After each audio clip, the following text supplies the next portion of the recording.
Prelude this morning is hymn number 1003 from the Teal hymnal, Where Do We Come From?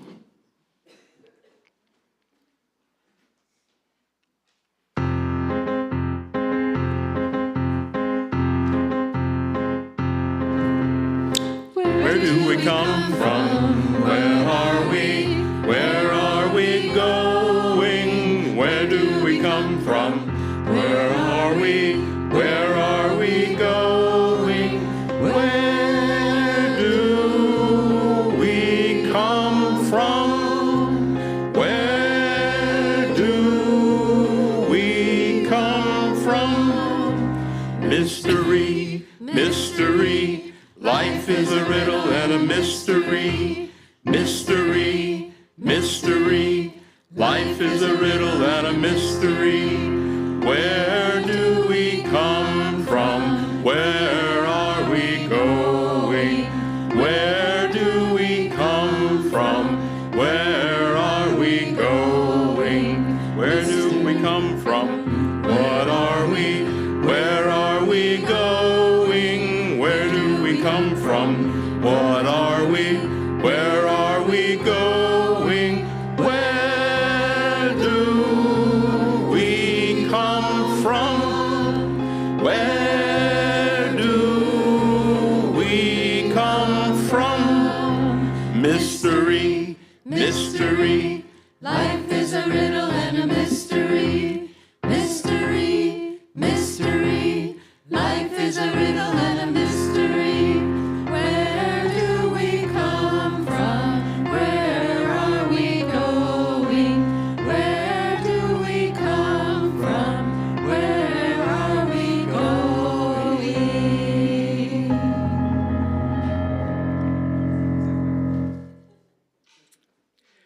Our service is now beginning. Good morning, I'm Steve Ogden.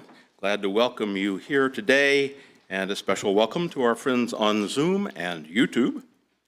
We are part of a free religious tradition that honors the loving heart, the open mind, and growing together within the beloved community. As we begin our sacred time together, please remember to keep your telephones muted. If you have announcements today, you can give them to Jeffrey in the back, and he will pass them along. Our guest speaker this morning is Tyler Compton. He's a 29-year-old software engineer living in Oakland. He joined the First Unitarian Church of Oakland as a new UU member about a year ago. Moving to Oakland and broadening his spiritual horizon has led him to rethink what he wants in some interesting ways. He's going to share some of that with us today. Well, we welcome Tyler to our pulpit now to give us some opening words.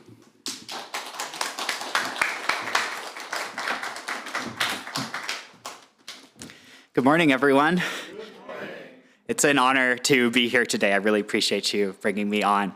I'm going to be talking a bit about, yes, the change in what I want, but also as a backdrop, the struggle with change that I think we're all feeling right now, especially as it relates to our political and social environment. And I'm going to be offering what I hope you'll find is a hopeful message based on my own personal experience. So I hope you'll stick around for that. Thank you very much.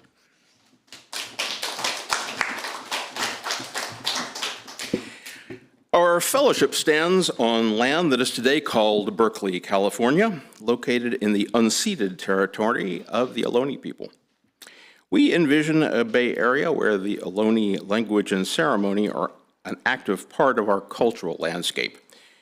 We imagine a place where Ohlone place names and history are known and recognized, and where intertribal indigenous communities have affordable housing, social services, cultural centers, land to live, work, and pray on. This vision is rooted in the practices of rematriation, cultural revitalization, and land restoration. It is a call to action, a chance for Native and non-Native peoples to come together and heal from the legacies of colonization, genocide, and patriarchy. Together, we can do the work our ancestors and future generations are asking us to do. Please light your candles at home now while we light the Communal chalice, a symbol of our tradition and the spirit that lives within every one of us. Please read the unison chalice and candle lighting with me. It can be found in the order of service. Let love be the spirit of this congregation and service its goal. This is our living covenant to dwell together in peace, to seek the truths in life, and to help one another. And now we light our red candle. We light our red candle to mourn Black lives taken by police and state violence, to proclaim that Black lives matter, and to express our commitment to Black liberation, reparations, and the end of slave capitalism. Now please join the choir in singing hymn number 1007 from the Teal Hymnal, There's a River Flowin' in My Soul.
Now it is time for our meditation.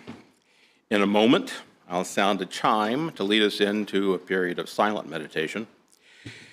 Please get comfortable. Maybe put your feet on the floor, hands on your knees. Take a deep breath in and out. Follow that breath to your inner stillness. I will ring the chime a second time at the end of 2 minutes.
2 minutes does not seem like a long time when I'm meditating. When I'm staring at the watch, it seems like an extraordinarily long time. The ritual of joys and sorrows is a time for each of us to share what is in our heart this week and ask for community prayers and support. Each week we lay out the Joys and Sorrows book to your left, but now in my hand, and we encourage you to write in it. I will read today's entries. Feeling good about being back, sending good wishes to Christine, who is healing her leg. And so excited to hear from Tyler today. Congratulations to Prince and Hank in getting a water service built in Kenya from Jeff. So thank you for that. Are there any on Zoom, Jeffrey? No, okay. And now's the time we say the names aloud of anyone to whom we want to send extra love and support. Eleanor.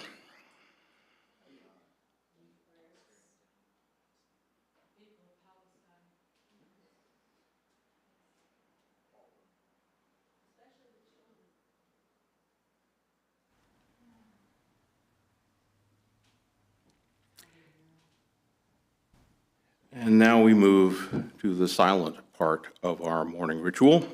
It is a healing ritual with water and stones. For anything that's in our hearts that we wish to bring into the community but is perhaps too sensitive to speak aloud, we have a symbolic action people can take. Can walk down the center aisle, choose a stone or stones, and immerse them in the water which represents our community. Please find your intention in your heart and come forward if you wish.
Thank you, Andy. And I put an extra stone in the water for Andy Williams, who just comes to mind right here now. The metta meditation comes to us from the Buddhist tradition of cultivating compassion and loving kindness. I will lead us in singing the metta meditation, which you can find in your service. May I be safe, may I be well, may I know joy, may I be free, may you be safe, may you be well, may you know joy, may you be free, may they be saved, may they be well, may they know joy, may they be free, may all be saved, may all be well, may all know joy, may all be free.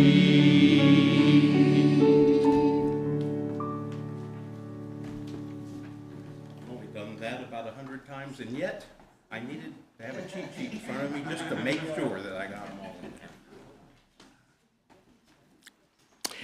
Now, please join the choir in singing what could be their mantra, their theme. Make your own kind of music.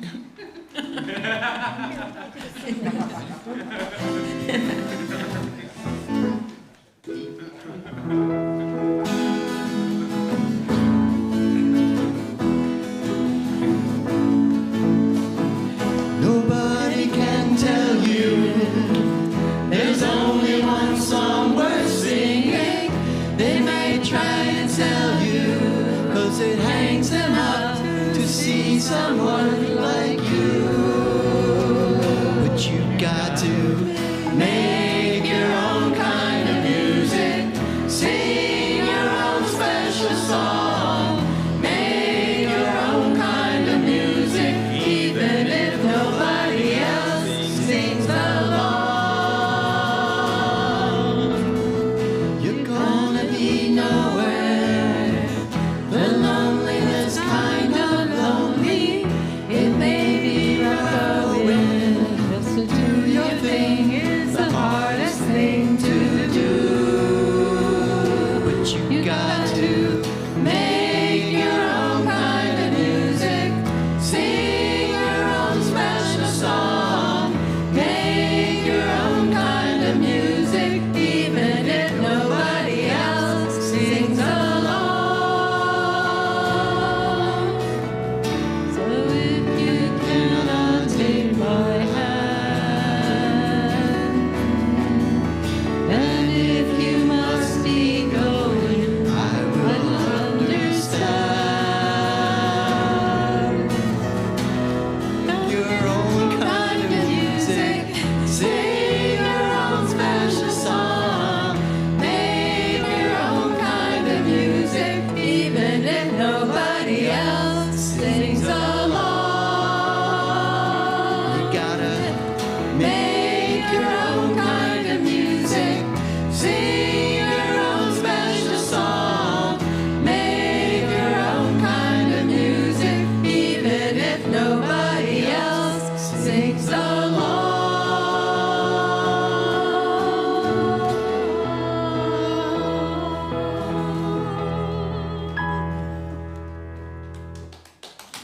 Thank you to the choir. And now I would like to welcome Tyler Compton to our pulpit.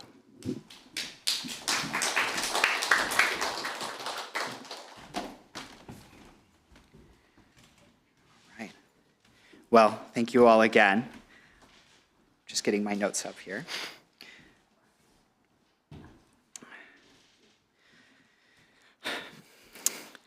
You know, it's funny. At church, I'm used to learning from people that are older than me, or at least old enough to remember Y2K. and it's something I've really enjoyed, but I feel like my youngness is on full display here, but I hope I still have something to offer all of you. As you use, we're people of change.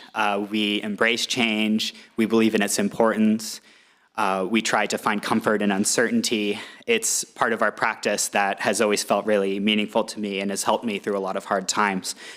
But now is a time when I think living that is harder for us than ever.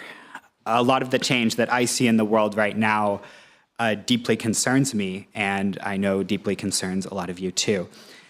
And personally, I'm tempted to think of this moment as a singular moment, like something that's never happened before, unprecedented. We hear that word a lot.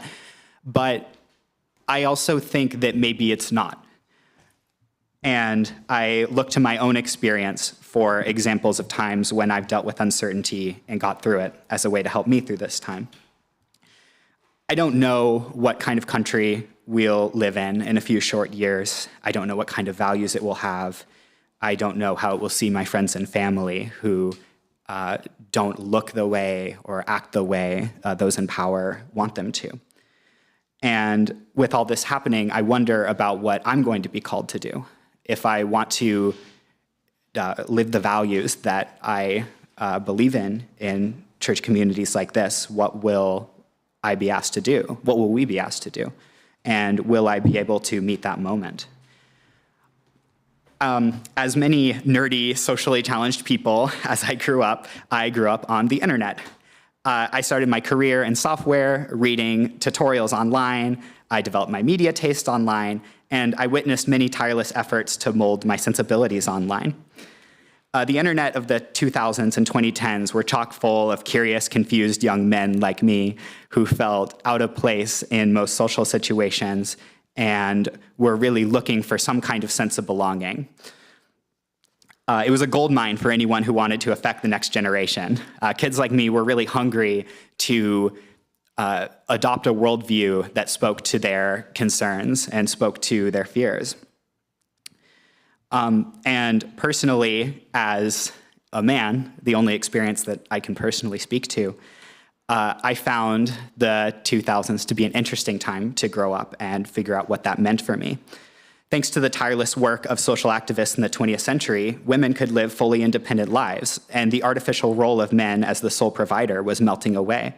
And yet, the media that I consumed told a very different story. Princesses were still being saved by princes, right? It spoke to a much more traditional, much less relevant relationship between men and women. And the old tired story of that was still being told, right? The idea that the role of a man was to be stoic and strong, financially successful, and unambiguously masculine. And that was a box I never really felt like I could fit in. It felt like an ideal that I could never quite live to. But I also felt myself being pulled in another direction, this direction of exciting social change, this idea that what it means to be a man maybe really isn't known, that maybe it's something that each of us decide. And while there were some ways in which that was exciting for me as someone who didn't feel like I fit the traditional role, it also had a level of ambiguity to it that I found kind of troubling. I was craving someone to just tell me what to do, right? Just tell me how to be a good person, how to fit other people's expectations. I just wanted somebody to tell me. This was a very lonely time for me because it felt like everybody else had it figured out. I know now that's not the case, but when people present their vision of what it means to be good, I feel it's often presented in a way where it's obvious, right? How could anybody think anything different, right? How could anybody have any trouble feeling this and believing this? And that led to a certain kind of loneliness for me. It turns out I wasn't the only one having this problem and looking for a simple solution to it. Online, groups of young men talk about the red pill. Taking the red pill means accepting that your identity crisis as a man is in fact manufactured by the left. Red pillars, as they sometimes call themselves, believe that they are owed the masculine fantasy of the early to mid 1900s, and that they would achieve it if not for the oppression men suffer at the hands of feminists. There's a whole industry of outrage surrounding this ideology online, and plenty of supplements to buy. It's one that frequently dips into the conspiratorial to keep the charade going. It all looks kind of ridiculous from the outside. Yet, it's effective because it feeds on the genuine fears of young men who feel totally adrift. I've seen people in my own life fall down this rabbit hole, and I identify with their struggle. I'm somewhat disgusted often by the conclusions that they come to, but I do in some way understand where they're coming from. They, like me and like all of us, are struggling with change, and they're being pulled in by the siren song of nihilism. Personally, I eventually figured out my own identity through trial and error. I've found my footing as a walking contradiction. I like to dress in a traditionally masculine way. I like to lift weights. I like to feel strong. I'm also sensitive and sentimental and a total crier, as you might be able to tell. I'm domestic. I like doing chores. I like cuddling with my cats. It was difficult for a long time for me to hold these two things in my mind at once. But the big lesson I learned was that these were not contradictions. And they were, in fact, the beautiful, rich tapestry of my life.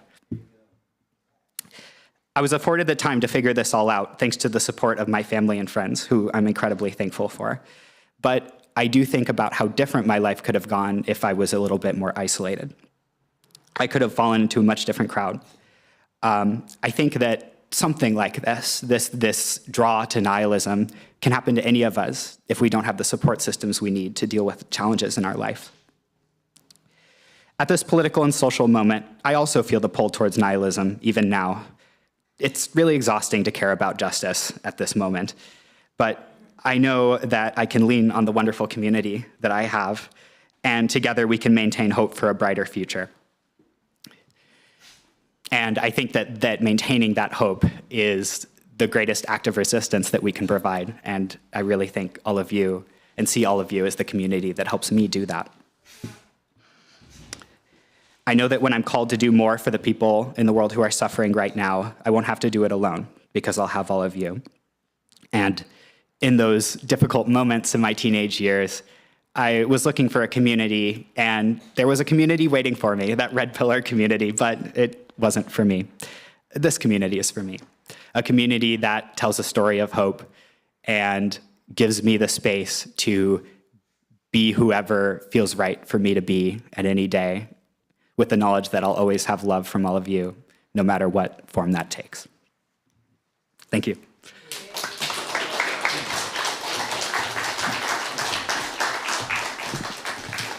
Thank you, Tyler. That was terrific, and I now understand why Jeff asked me to be the worship associate today. It was to balance Tyler's youngness with my oldness, and I'm happy to accommodate. Tyler, I wrote my first code in Fortran, punched it on punch cards, and was fully employed through Y2K. So just, there you go. We gratefully acknowledge all who worked on this service today. I think that's Jeff and Margaret. No, I mean, there were others.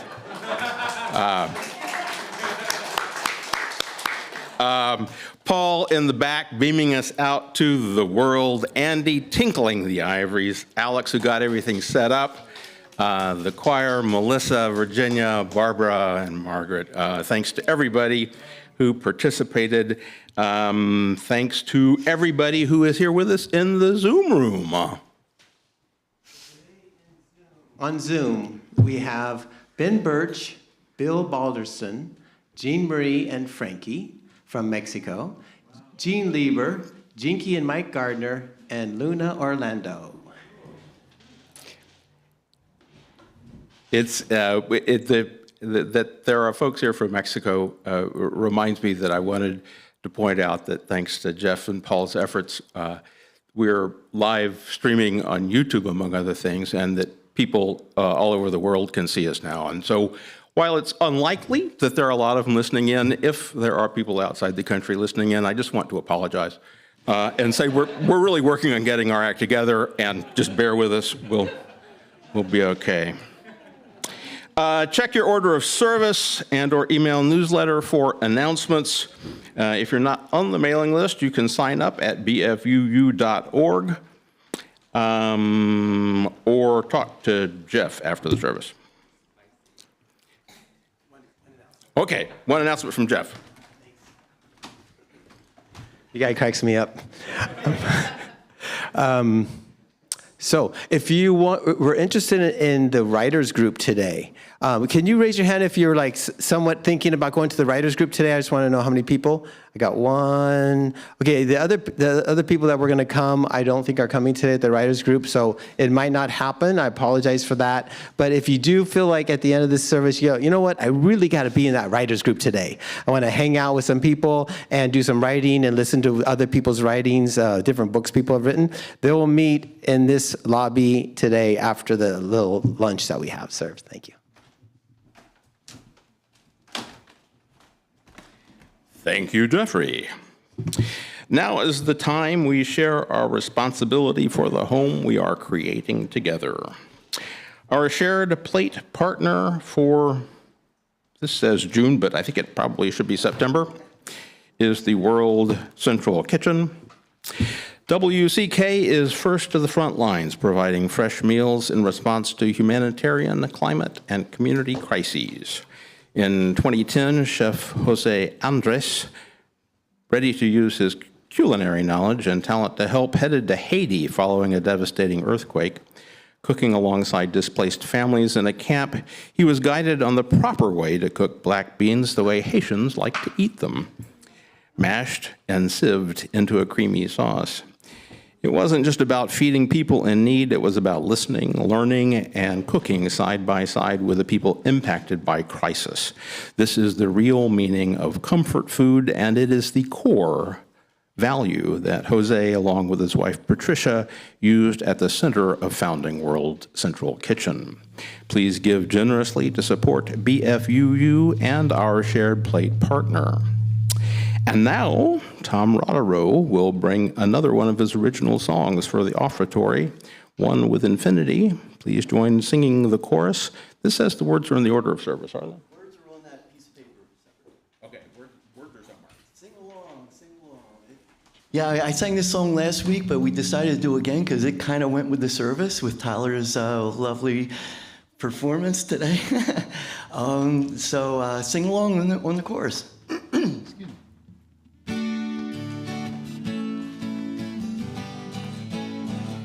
Here it goes. I want to be what I was meant to be.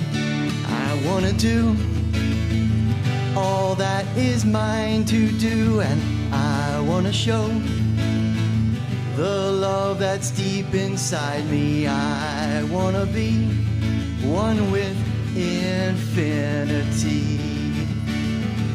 Precious are you to me. Precious are you to me, precious are you to me, my beloved child.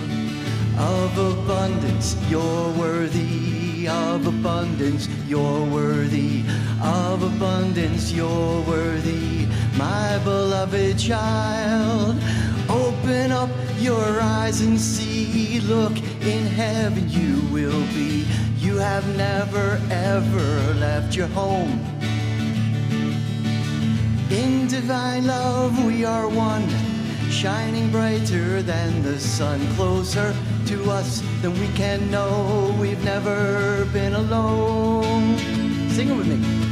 I want to be what I was meant to be. I want to do all that is mine to do, and I want to show the love that's deep inside me. I want to be one with infinity. Oh, I am one with the one of all joy, one with the one of all peace, one with the one of all love. I am one with thee now. No more fear, no more blame, no more sadness, no more shame. Only God's love shall remain.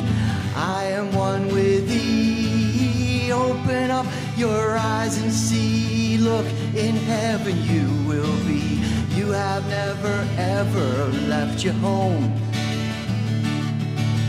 In divine love we are one, shining brighter than the sun, closer to us than we can know. We've never been alone. One more time. I wanna be what I was meant to be. I wanna do all that is mine to do, and I wanna show the love that's deep inside me. I wanna be one with infinity. I wanna be one with infinity. I wanna be one with infinity.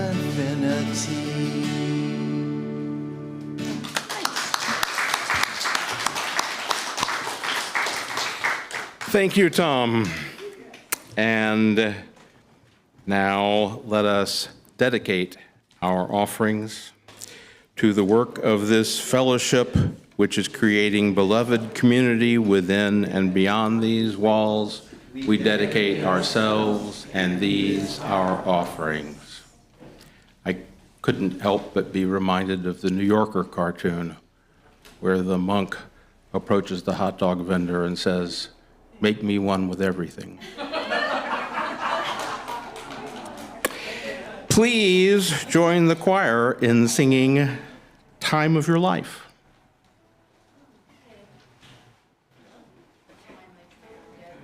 I don't think my mic, oh, there it is, okay. Okay, so since we have so much time, choir, come in right at that pink mark. Okay.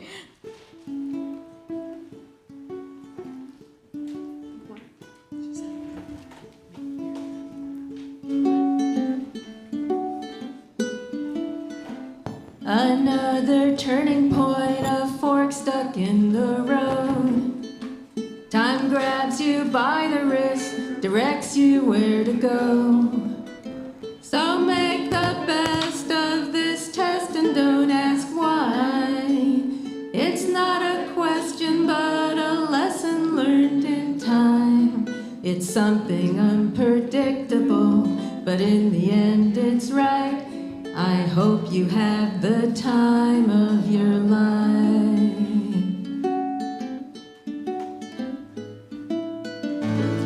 Wait. Okay. So take the photographs and still frames in your mind. Hang it on a shelf in good health and good time. Tattoos of memories and dead skin on trial. But what it's worth, it was worth all the while. It's something unpredictable, but in the end it's right. I hope you had the time.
think that's exactly the way Billy Joe did it, so we're good. Thank you, everyone here. Are there any folks here who are new to BFUU who would like to introduce themselves briefly? Or even take a while? We're running ahead of schedule. Maybe not. Some folks like to do it. Some people don't. It's optional. You don't have to do it. Don't want you to feel any pressure. Thank you, everyone who is with us today in silence or in words, in person or in spirit. We will have more time to connect with each other after the service and in the days to come. One of those days might be next Sunday, September 14th, when Gillian Finn will speak on resistance. When is nonviolent resistance justified? Sorry, I got hung up on violence. Gillian will review core criteria and examine its effectiveness through historical and modern examples. She will also discuss the 1 Million Rising strategy to move from awareness and good intentions to action and non-cooperation. That's important. And now it's time to extinguish the chalice. Please read with me the words in the order of service. We extinguish the flame of this chalice, but not the warmth of love, the light of truth, or the energy of service. These we carry in our hearts until we meet again. And now is the time when we form a circle. And what do we do when we form the circle? Oh, yeah. We sing. It says right here, hymn number 155. Circle round for freedom.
I'm going to channel Reverend Ben. As you leave this place and the presence of one another, may love be your guide, courage your companion, and may joy greet you at every turn. May you seek health and wholeness in all things, exercise generosity in substance and spirit in all you do. May the truth always come easily to your lips, even in this world that is often fearful, fractured, and false. Despite this, strive to be happy, but remain unsatisfied until the world is made fair and all her people won by what you do or leave undone. Go in peace, live with gratitude and grace, return again, again, and again in love. Amen.